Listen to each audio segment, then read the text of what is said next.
Hello friend, welcome back to my YouTube channel. आज का हमारा जो चैप्टर है वो है 15, हमारे चारों ओर वायु। चलो शुरू करते हैं।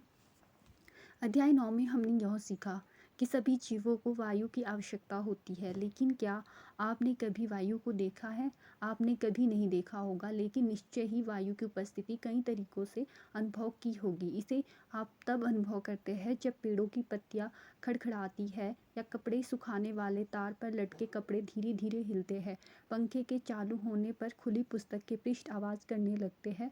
वायु के बहने के कारण ही आपकी पतंग का उड़ना संभव होता है। क्या आपको अध्याय 5 का क्रियाकलाप 3 याद है, जिसमें आपने रेत और बुरादे को निष्पावन द्वारा अलग किया था? निष्पावन की प्रक्रिया बहती वायु में अधिक प्रभावी होती है। आपने ध्यान दिया होगा कि तूफानों के समय वायु बहुत तेज़ गति से चलती है। कभी कभी तो यह पेड़ों को भी उखाड़ देती है तथा छतों के ऊपरी हिस्सों को भी उड़ा कर ले जाती है। क्या आप कभी फिरकी से खेले हैं? क्रियाकलाप 1। आइए चित्र 15.2 में दिए गए निर्देशों के अनुसार हम अपनी एक फिरकी बनाते हैं। फिरकी की डंडी को पकड़िए और उसे एक खुले क्षेत्र में भिन्न भिन्न दिशाओं में रखिए। इसे थोड़ा आगे पीछे कीजिए, देखिए क्या होता है। क्या फिरकी घूमती है? फिरकी को कौन घुमाता है? क्या इसे वायु नहीं घुमा रही है? क्या आपने बात सूचक को घूमते हुए देखा है? यह उस दिशा में रुक जाता है जिसमें कि उस स्थान पर वायु चल रही होती है। क्या वायु हमारे चारों ओर हर जगह उपस्थित है? अपनी मुट्ठी बंद करें, इसके अंदर क्या है? कुछ नहीं। इसका पता लगाने के लिए निम्नलिखित क्रियाकलाप कीजिए। क्रियाकलाप 2। कांच की एक खुली हुई खाली बोतल लीजिए। क्या यह वास्तव में बिल्कुल खाली है? क्या इसके अंदर कुछ है? अब इसे उल्टा कीजिए। क्या अब इसके अंदर कुछ है? अब बोतल के खुले मुख को पानी से भरी हुई बाल्टी में चित्र 15.4 के अनुसार डुबाइए। बोतल को ध्यान से देखिए। क्या पानी बोतल के अंदर प्रवेश करता है? अब बोतल को थोड़ा सा तिरछा कीजिए। क्या अब पानी बोतल में प्रवेश करता है?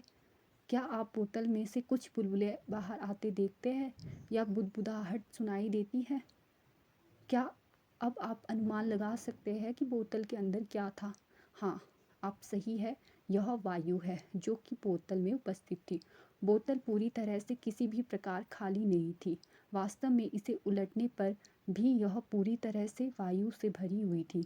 इसीलिए आप देखते हैं कि जब बोतल उल्टी स्थिति में होती है, पानी बोतल में प्रवेश नहीं करता, क्योंकि वायु के निकलने के लिए कोई जगह नहीं होती।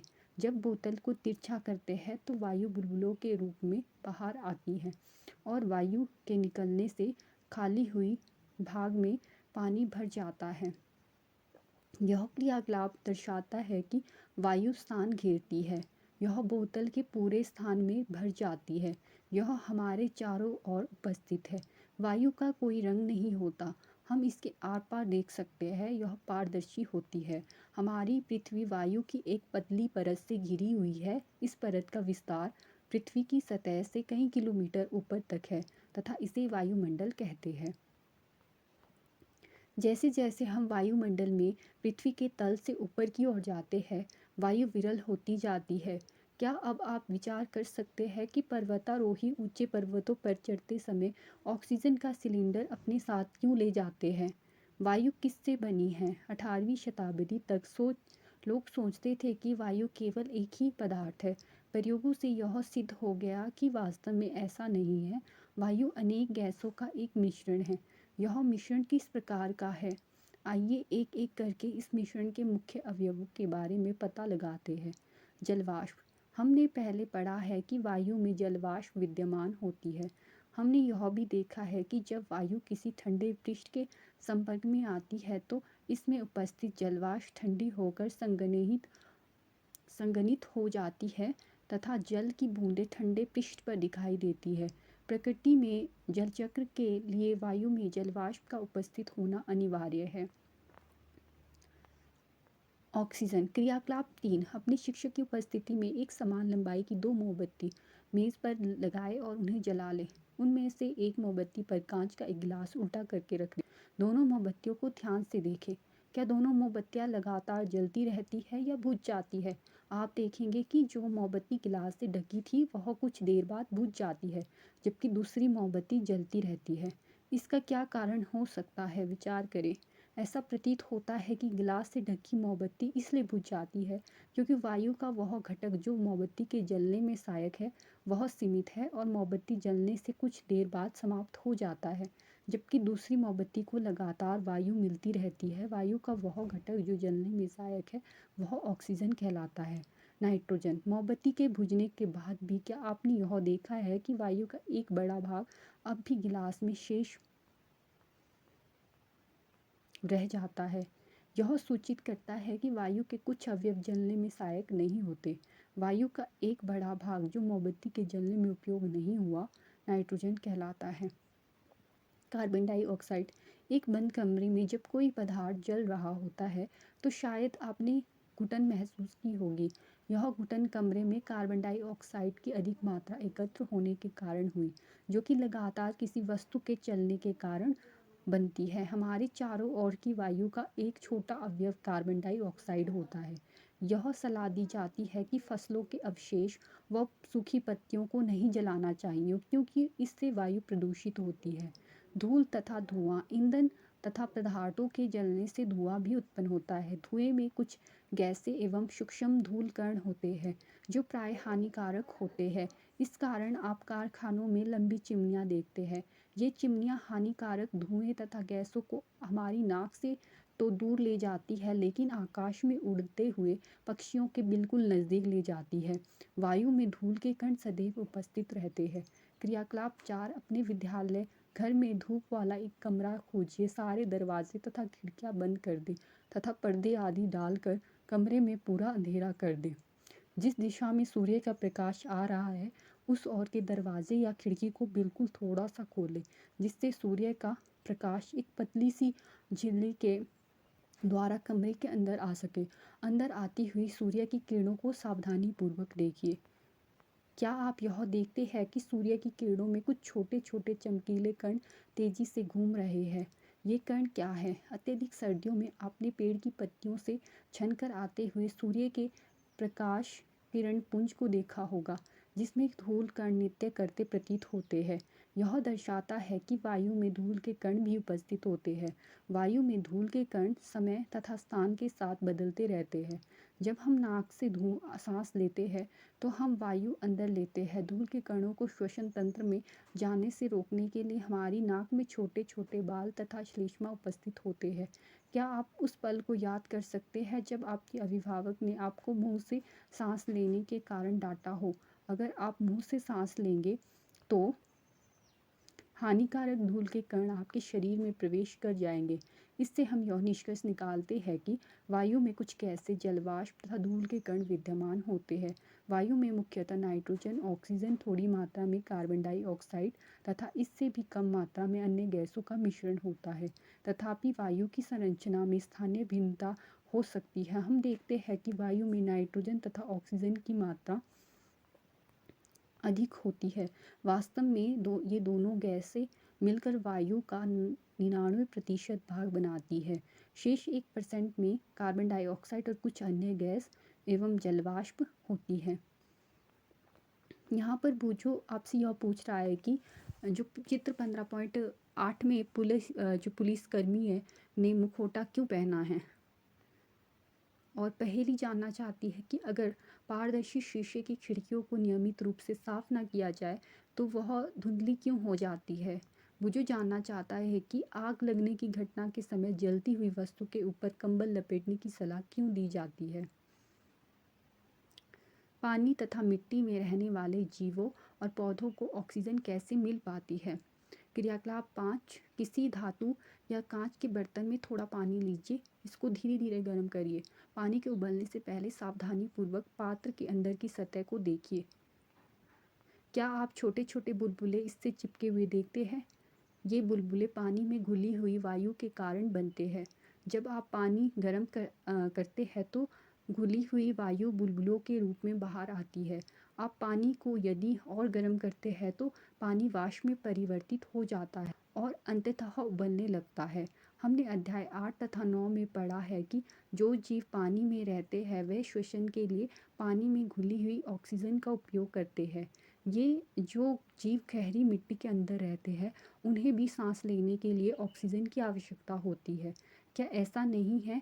वे सभी श्वसन क्रिया के लिए आवश्यक वायु कहाँ से प्राप्त करते हैं?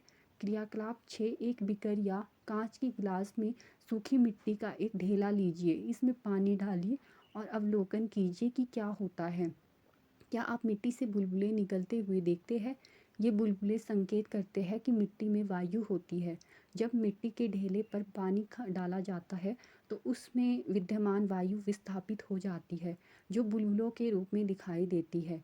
मिट्टी के अंदर जो पाए जाने वाले जीव एवं पौधों की जड़ें श्वसन के लिए इसी वायु का उपयोग करते हैं। मिट्टी के जीव गहरी मिट्टी में बहुत सीमांत तथा छिद्र बना लेते हैं। इन छिद्रों के द्वारा वायु को अंदर व बाहर जाने के लिए जगह उपलब्ध हो जाती है, लेकिन जब भारी वर्षा हो जाती है तो इन छिद्र व मादों में वायु की जगह पानी भर जाता है।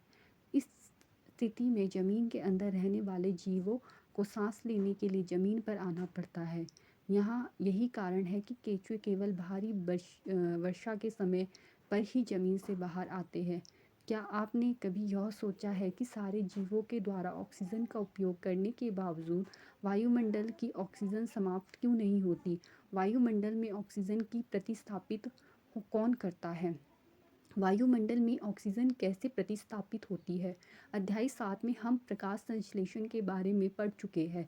इस प्रक्रिया में पौधे अपना भोजन स्वयं बनाते हैं तथा इसके साथ ही ऑक्सीजन उत्पन्न होती है।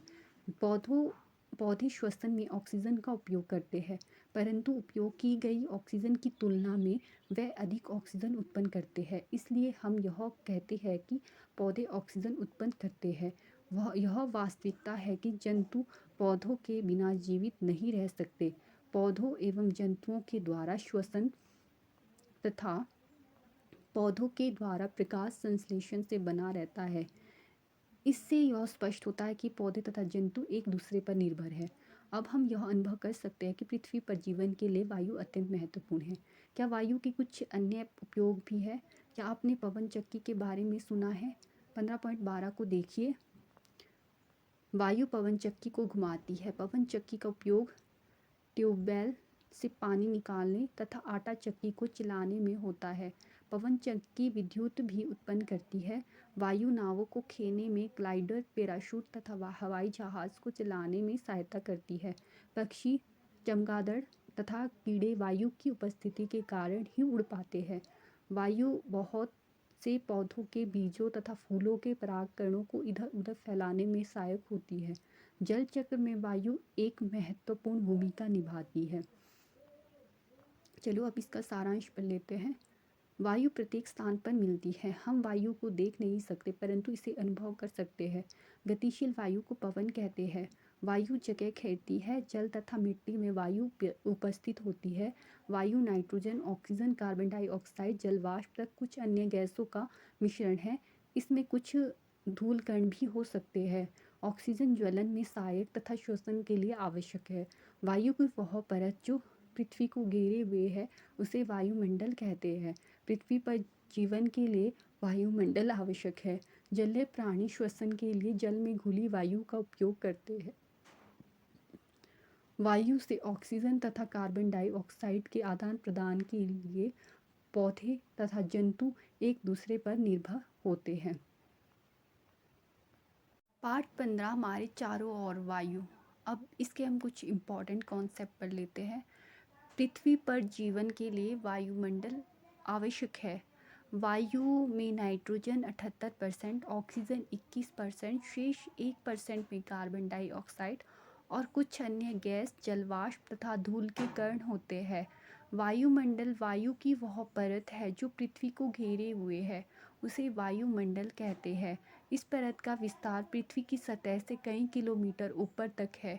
क्षोभमंडल, समताप मंडल, क्षोभमंडल को ट्रोपोस्फेयर कहते हैं, समताप मंडल को स्ट्रेटोस्फेयर, मध्य मंडल को मीजोस्फेयर, आयन मंडल थर्मोस्फेयर, वायुमंडल एक्सोस्फेयर। वायुमंडल का संगठन, atmosphere composition. Nitrogen N2 78%, oxygen O2 21%, organ AR 0.93%, carbon dioxide 0.03%, अन्य सभी 0.04, हीलियम और हाइड्रोजन। वात सूचक, जब वात सूचक घूमती है तो वह उस दिशा में रुक जाती है जिस दिशा में वायु चल रही हो। पर्वतारोही ऊंचे पर्वतों पर चढ़ाई के समय सिलेंडर अपने साथ इसलिए ले जाते हैं क्योंकि अत्यधिक ऊंचाई पर वायु में ऑक्सीजन की कमी हो जाती है। जैसे जैसे हम वायुमंडल में पृथ्वी के तल से ऊपर की ओर जाते हैं, वायु में ऑक्सीजन की कमी होती जाती है। वायु किससे बनी है? वायु अनेक गैसों के मिश्रण से बनी है। Nitrogen N2 78%, oxygen 21%, organ 0.93%, carbon dioxide 0.03%, अन्य सभी गैस 0.04%, जलवाष्प तथा धूल के कण। ऑक्सीजन कैसे लेते हैं? जल तथा मिट्टी में वायु उपस्थित या उपस्थित मतलब होती है वहाँ पर, तो मिट्टी के जीव गहरी मिट्टी में बहुत से मोड़ तथा छिद्र बना लेते हैं। इन छिद्रों द्वारा वायु को अंदर व बाहर जाने के लिए जगह उपलब्ध हो जाती है। वायु में जलवाष्प विद्यमान होती है। जब वायु ठंडे पृष्ठ के संपर्क में आती है तो उसमें उपस्थित जलवाष्प ठंडी होकर संघनित हो जाती है तथा जल की बूंदें ठंडे पृष्ठ पर दिखाई देती है। वायु प्रत्येक स्थान पर मिलती है। हम वायु को देख नहीं सकते, इसे अनुभव कर सकते हैं। पवन, गतिशील वायु को पवन कहते हैं। वायु का द्रव्यमान होता है और वायु जगह घेरती है। पादप एवं जंतु श्वसन प्रक्रिया में ऑक्सीजन का उपयोग करते हैं और कार्बन डाइऑक्साइड बनाते हैं। जलीय प्राणी श्वसन के लिए जल में घुली वायु का उपयोग करते हैं। पवन चक्की पवन से चलने वाली युक्ति है जो डायनमो की सहायता से विद्युत उत्पन्न करता है। प्रकृति में जल चक्र के लिए वायु में जलवाष्प का उपस्थित होना अनिवार्य है। जलने की क्रिया में केवल ऑक्सीजन की उपस्थिति में ही संभव है। जलने की क्रिया मतलब ऑक्सीजन हमको बहुत ज़रूरी होती है अगर हमें कुछ भी चीज़ जलानी है या कुछ भी चीज़ जलती है। कार्बन डाइऑक्साइड गैस की उपस्थिति में घुटन महसूस होता है। धुएं में कुछ गैसें एवं सूक्ष्म धूल के कण होते हैं जो प्राय हानिकारक होते हैं। हमारी नाक में छोटे छोटे बाल तथा श्लेष्मा उपस्थित होते हैं जो धूल के कणों को श्वसन तंत्र में जाने से रोकते हैं। Thank you. अगर आपको मेरे द्वारा दी गई इन्फॉर्मेशन महत्वपूर्ण लगती है तो मेरे चैनल को लाइक, शेयर, सब्सक्राइब कर दें।